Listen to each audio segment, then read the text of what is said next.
Vrem și noi un suc rece. Să săpătui pe toastă, oameni buni.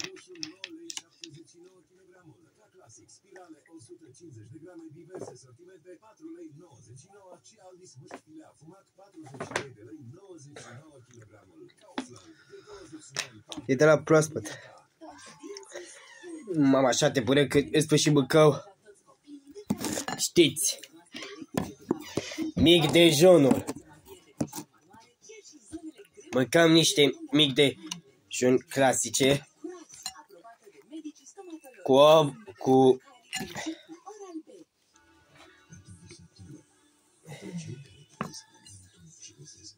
ouă bătute.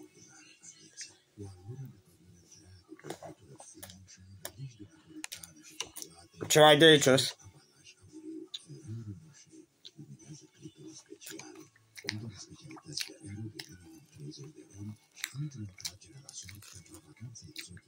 Bun.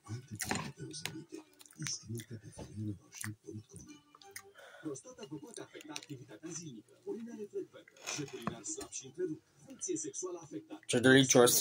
Două capsule diferite doar o dată pe zi. Capsula 1 contribuie la menținerea funcției prostatei și capsula 2 este benefică fertilității și susține apetitul sexual. Roxel Protect, unde două capsule. Așa, bun. Acesta este un supliment alimentar. Citiți cu atenție informațiile de pe ambalaj.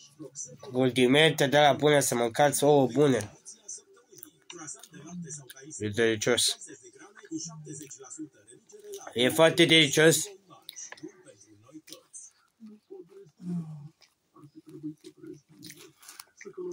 Când trebuie să mănânci întreg mic dejunul de dimineață.